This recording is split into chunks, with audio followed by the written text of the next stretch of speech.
ఒకప్పుడు తెలుగు కామెడియన్ గా super craze తెచ్చుకున్న వాళ్ళలో ధనరాజ్ ఒకడు.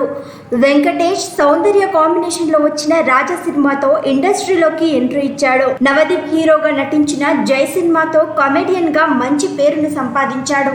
ఆ తర్వాత రామ్ తో జగడం మూవీ, అల్లు అర్జున్ తో పరుగు, గోపి గోపిక గోదావరి ఇలా బ్యాక్ టు బ్యాక్ సినిమాలతో టాలీవుడ్ లో కామెడియన్ గా మంచి ఫేమ్ తెచ్చుకున్నాడు ధనరాజ్. నాని హీరోగా నటించిన భీమిలి కబడ్డీ జట్టు సినిమా ధనరాజ్ కు ఫుల్ పాపులారిటీని తెచ్చిపెట్టింది. మరి ముఖ్యంగా పరోటాలు తినే సీన్ మాత్రం ఓ రేంజ్ లో పేలింది. ఇప్పటికీ ఈ సీన్ చూస్తే నవ్వాగదు.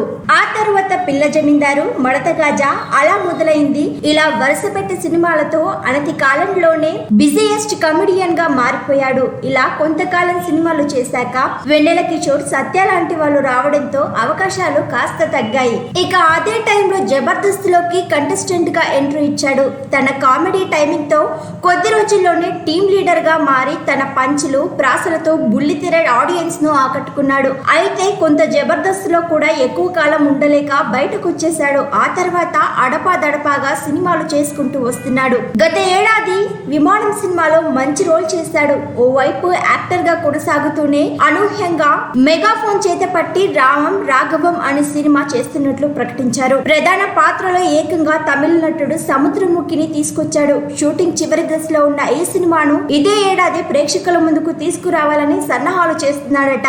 ఇక ఇదిలా ఉంటే బాహుబలి సినిమా వల్ల ధనరాజ్ కు పీకల్లోకి నష్టాలు వచ్చాయని మీకు తెలుసా? అవును, ఇదే విషయాన్ని ధనరాజ్ రీసెంట్ గా వెల్లడించారు.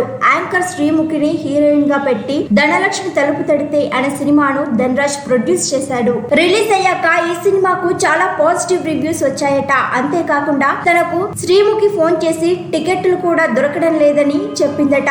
దాంతో ధనరాజ్ చాలా హ్యాపీగా ఫీల్ అయ్యాడట. అయితే ఈ సినిమా రిలీజ్ అయిన వారం రోజులకే బాహుబలి సినిమా విడుదలైంది. దాంతో ఈ సినిమాను పట్టించుకునే నాదుడే కరువైపోయాడు. అప్పటి వరకు తను సంపాదించింది మొత్తం ఆ సినిమాలో పెట్టానని, తన డబ్బుతో పాటు తన స్నేహితుల దగ్గర అప్పులు చేసి మరి సినిమాను పూర్తి చేశానని చెప్పాడు ధనరాజ్. అలా వారం రోజులకే బాహుబలి సినిమా రిలీజ్ కావడంతో తను నిర్మించిన సినిమాకు థియేటర్లు లేవు. ఉన్న థియేటర్లలో జనాలు లేకపోవడంతో భారీగా నష్టపోయాడట. ఆ సమయంలో తన సర్వస్వం కోల్పోయినట్లు అనిపించిందని ఓ ఇంటర్వ్యూలో చెప్పుకొచ్చాడు ధనరాజ్. మరిన్ని ట్రెండింగ్ వీడియోల కోసం న్యూస్ 18 తెలుగు ఛానల్ను సబ్స్క్రైబ్ చేసుకోండి.